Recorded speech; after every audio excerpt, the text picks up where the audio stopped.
Hey guys, Level Cap here, and today I'm going to give you my impressions of the Battlefield 1 pre-alpha. I was able to play it at the Squads event in LA. You might have seen me on the live stream, and if you haven't seen my raw, unedited gameplay footage, it's certainly worth checking out. There's a link to it in the video description. Now, there's going to be a ton of information in this video. There's honestly so much to cover. I was able to play the game for hours and hours and hours outside of the actual live stream event, so there's a huge amount of stuff that I learned in addition to what you already saw in the live stream event, and I want to get into that. First and foremost, what did I think of it? I enjoyed it. I had a lot of fun. I am very excited for this game to come out and basically become the premier Battlefield game. That being said, it's also not a perfect game. There's some imbalances, there's some aspects of it that I don't like, and there's plenty of time for many of those things to change before the actual game is released. Again, we are looking at a pre-alpha, so all of my likes and dislikes here are things that are going to apply to a very early version of the game. Now, aside from the massive theme shift of this game, we also got a bunch of cool new changes. The user interface, the map, and the spawning system is a really nice update. The way that the camera flies into your spawn location when you select a spot on the map and then hit the deploy button is really cool. It gives you a very cool sense of presence on the battlefield, and you know exactly where you are in relation to your teammates and the actual fronts. This reduces the sense of chaos when spawning into Battlefield and immediately orientates you towards the objectives and the battle and what you need to focus on right away. Another change that I really like is vehicle spawning. Now, in previous Battlefield games, there'd be a whole bunch of tanks and jeeps and APCs and whatever sitting around a spawn location. Now there only seems to be jeeps. If you want a tank, you have to go to the deployment screen when you're already despawned and select that piece of armor and then spawn into it. That armor will then appear on the battlefield. This prevents enemy players from going into your deployment and stealing vehicles that have not yet been occupied. It also applies to points further out in the map. If you capture a certain flag, it might give you the option to spawn a tank at that flag. That tank, however, will not just deploy on that flag, allowing enemies to steal it from you. They can still steal armor from you, but it has to first been occupied by somebody on your team who spawned into it. Ultimately, this prevents one team from gaining too much of an armor advantage, so it's a good thing for game balance. Another interesting aspect of this system is that you will spawn in as a unique class if you spawn onto a tank or an airplane, and this class will give you the ability to repair your vehicle. However, you will not have a strong primary weapon, so if you choose to bail out of an airplane over an objective or bail out of your tank and engage infantry, you're not necessarily going to be at an advantage. You can, however, pick up somebody else's kit who's dead on the battlefield, but you give up your ability to then repair the tank. Now, if your teammates, say, spawn onto the tank once you're already the driver, they will maintain their current kit setup, so they can spawn onto your tank as the assault class or as a medic class, and they'll still be that kit if they get out of the tank. Now, as the driver of the vehicle, you also have the ability to self-repair by holding down the X button. However, if you are hit or damaged while doing this, it will reset the little timer to do a repair increment on your vehicle. You cannot move or operate your vehicle in any way while doing this. The same applies to airplanes as well, so you want to make sure you position the airplane at a high angle before you start your repair increment, as it's going to start to slowly dive down towards the ground during the repair, as you cannot steer the vehicle. Now, an interesting twist to this is that, say you get out of your tank and you start repairing it, but then you get killed and somebody else jumps into your tank, they're not going to be able to repair that tank unless they're also a mechanic class. So if there's a damaged tank sitting on the battlefield that you bail out of, you don't really have to worry about the enemy team capturing it and taking it on a long kill spree after that, unless they're also a mechanic class, which is very unlikely. So bailing out of a very damaged tank on the battlefield no longer has the same penalties that it could have had in Battlefield 4, where you can easily just repair the tank back to full health. For the most part, it also means that you're not going to have the dual-person tank team or other teammates repairing your tank while you're fighting with it, which is a common tactic in pretty much every previous Battlefield game. However, it is possible that other classes in the future will get the option to carry a repair kit with them or a hammer to repair vehicles. So we'll have to see what the devs decide to do. Now, a really cool feature that didn't quite make it in for ground vehicles in this build was incremental vehicle damage. Airplanes had it where you could damage wings and blow off parts of the rudder and stuff, and it would really affect your ability to maneuver the plane and in fact just keep it in the air. So repairing airplanes was actually very crucial. Ground vehicles also have the same abilities, but they were not fully implemented in this build of the game. So you can actually take out cannons on other tanks and take out the treads. That was available in this build, but damaging weapons and stuff like that was not as popular in this build. So it'll be interesting to see what kind of target prioritization options you have in tank versus tank combat, or even infantry versus tank combat. Now let's talk about the classes a little bit, as they've been very much rebalanced compared to previous Battlefield games. Now there's no more engineer class so much. There's sort of the mechanic that you get if you spawn into a vehicle, but that mechanic doesn't really have any good anti-vehicle weapons like the engineer would have. So in place of the engineer, the assault class has really taken that role, with anti-vehicle grenades and even this cool artillery gun that you have to lay down on the ground to fire. We've also seen from the gameplay trailer that there will be dynamite available to the assault class. However, it's unclear what kind of anti-vehicle options the other classes will get other than an anti-vehicle grenade, but you have to replace a fragmentation grenade or an incendiary grenade. Whatever your grenade slot is, you have the option to choose an anti-vehicle grenade if you don't want an anti-infantry grenade. Also, the assault class no longer has the ability to heal or revive. That responsibility goes to the medic. The medic, however, does not get assault rifles necessarily. It has more DMR style weapons, but you can switch them into full auto fire mode, which is a very interesting style weapon. They don't shoot particularly fast, but they can do some decent damage in a pinch. It's a bit of an interesting balance change up here because the assault class has some of the best close quarter weapons in the game, where the medic class has some very good medium range weapons, but they're definitely not the best close quarter weapons. So the engagement ranges have really been shifted up between the classes, and it's an interesting dynamic for sure because the medic is not necessarily the go-to class for anti-infantry combat anymore. For the most part, the support class feels the same. You get a machine gun, you get an ammo box, and you get 2 trip mines, which I'm not a huge fan of. Apparently they don't do 100% damage though. They do 99 points of damage to your soldier. So if you're at 100% health and you hit one, you'll be at 1 health. But if you have any bit of damage done to you, the trip mines will kill you with 1 blast. All the machine guns also come pre-equipped with a bipod, which actually has a much more usable and nice deployment feature. It pretty much auto deploys whenever you go prone, or if you're looking over a wall ledge that seems like it would be at bipod height or a railing. And when it deploys, it doesn't really lock you in place, making you feel vulnerable if somebody starts to fire in your general direction. You can easily just disengage from your bipod automatically. You don't have to hit any special buttons, you just move and you're out of the bipod mode immediately. So it's actually a cool new feature. It also applies to sniper rifles as well with the recon class. If you want to steady your aim and get that perfectly accurate shot, you can either go prone or prop your sniper rifle up on a ledge or a rail. The bolt action rifles in the game feel really good when you fire them. They sound good, the connection looks awesome, you can headshot people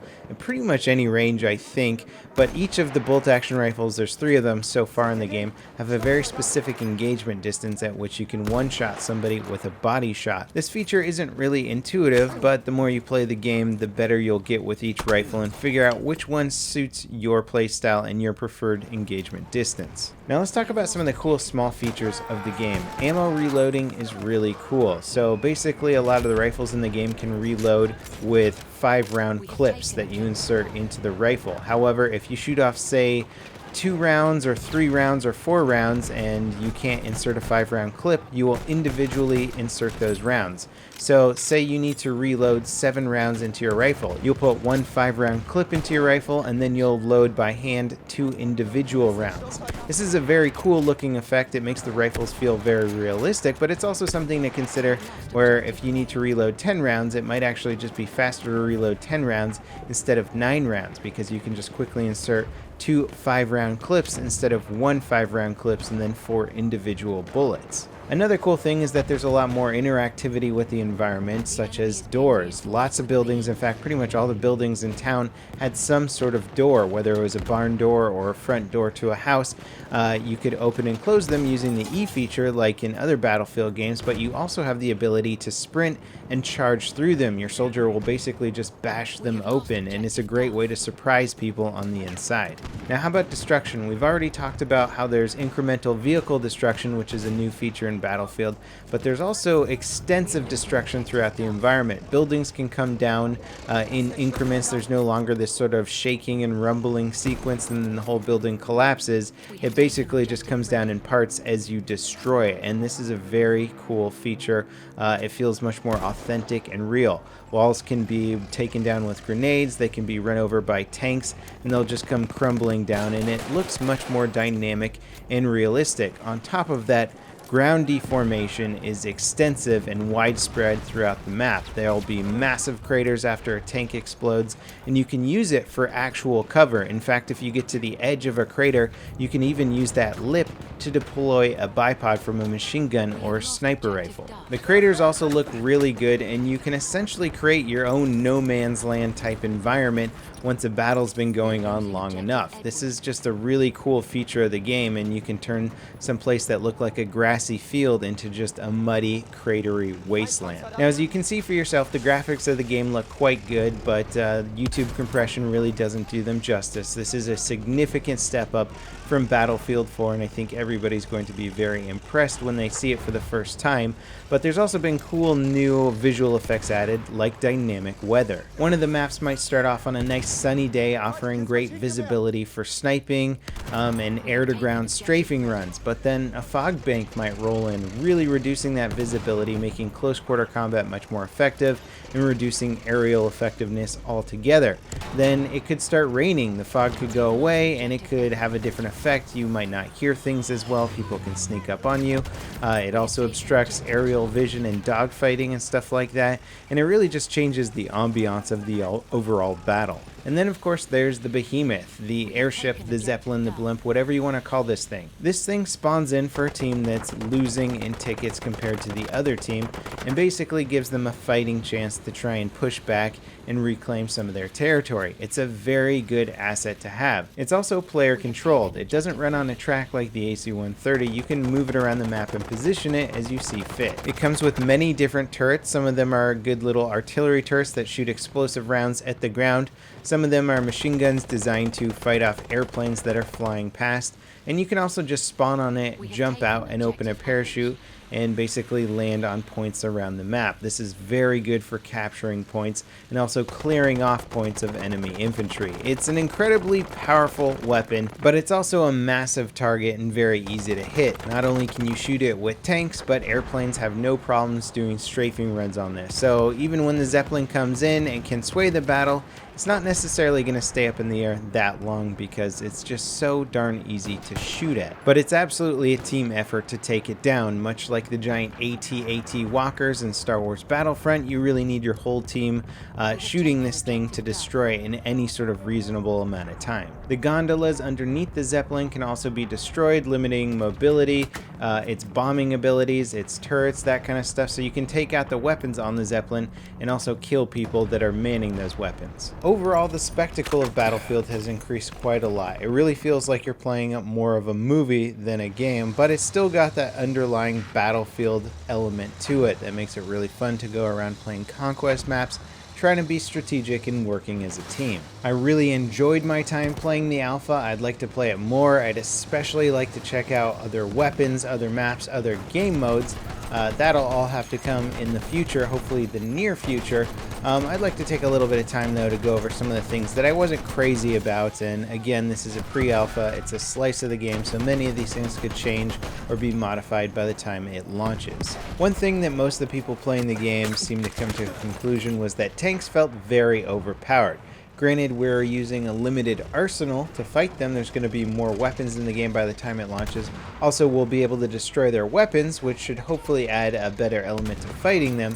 But there's really only one class that's good to fight them, and that's the assault class, whereas in Battlefield 4 you had recon and support that could both equip C4, plus engineers had rockets that could hit them from further away. So the armor dynamic versus infantry dynamic has shifted quite a bit, and it can be quite frustrating at times when you just feel like you don't have any other options to fight them. Airplanes are very cool looking, but they don't feel particularly well balanced to deal with ground targets. There seems to be a lot of muzzle velocity issues, basically where your rounds start to slow down so much that they drop off significantly before they hit your target. So this makes it very hard to do strafing runs on ground targets that are at least accurate strafing runs. They can bomb, and there is definitely a learning curve with the bombing aspect to it, but I certainly didn't feel like it was as easy getting kills and ground target kills with the air vehicles as I did in Battlefield 4 or Battlefield 3. You can see this as either a pro or a con, but I did feel somewhat useless most of the time that I was up in the air. The game also puts a huge emphasis on melee kills, which they've been sort of showing off in trailers and talking about before, but this is something in practice that I'm not enjoying as much. It's basically encouraging people to use melee attacks instead of weapon attacks in close quarters, which I don't like because there's not a huge amount of skill involved with melee attacks. You don't have to be as accurate or aim for the head, and one swing from a shovel or a hatchet will do 80 damage to somebody with a frontal attack, which means if they have any bit of damage already done to them, it just puts you into a melee swing animation from the front, instantly killing them. All melee attacks from behind are an instant kill, which I'm okay with at the moment. It's just the frontal attacks seem way too powerful. If they reduce the damage of frontal melee attacks, people will favor firearm combat over melee combat, which I personally would prefer because I think it would increase the skill gap in the game and make close quarter combat less about the melee click fest. Then of course there's weapon balance. Now the guns in the game, they look beautiful, they're rendered great, they sound awesome, but there's some weird balance mechanics in the game that I don't particularly like, and not a lot of people playing the game liked either. Machine guns are very, very inaccurate. The recoil is off the charts, you can't tap fire them accurately, and they're not as enjoyable to use. Now granted, they come with bipods, and I think you're going to be heavily encouraged to use the bipods in the game, but still as a run and gun platform, they're just frustrating most of the time. SMGs as well. There's a lot of guns in the game that don't really benefit that much from tap firing, and I think this is a deliberate mechanic to try and really section them off to their own specific ranged engagements. It just doesn't feel as natural. I feel like I should still be able to kind of tap fire or use my gun control skill to make some of the weapons perform a little bit better than they currently are. So basically, a lot of the weapons in the game have been deliberately designed in a way so that you can't really use them effectively at certain ranges regardless of your player skill. Even in a pinch, you won't be able to make a machine gun work at a certain range if you don't have the bipod deployed. Same with SMGs and other stuff, and it just feels a little bit off-putting sometimes, especially if you're a veteran shooter player and you want to be able to use your marksmanship and your recoil control to get the upper hand on certain players. It's mostly a ranged engagement situation, so you have to close the distance or increase the distance in order to win the firefight. Now, something that was brought up by the community during the live stream and that I agree with is that the announcer voice feels a bit out of place. It feels very futuristic, it feels a bit too calm. I think the game could do much better with a voice that sounded much more accurate to the period, maybe some sort of gruff commander voice that's like dishing out orders. Another thing that a lot of people complained about was the radio callouts. They're using a different military alphabet, which is actually accurate to the time period. It's just that people are used to using Alpha, Bravo, Charlie, Delta, where this old school military alphabet is apples, butter, Charlie, Duff. And it seems kind of silly when you first hear it. I actually like this part of the game. It does make it feel more period authentic. And I think if they change the announcer voice, it might go over better with the new alphabet. I don't mind it at all. I think you can still use modern military callouts if you want, if that's just what you're used to, but I kind of like hearing it. Anyway, I'm going to try and wrap this video up here. There is so much more information to talk about, and I'm going to cover that in future videos, so stay tuned for that. I hope you guys enjoyed this video. I hope it gives you sort of an insight into what the pre-alpha experience has been like, and ultimately, I really did enjoy the pre-alpha. I think it's got a great foundation. I think this is going to be a good Battlefield game. As always, guys, thanks for watching, and I'll see you next time. This is Level Cap, signing off.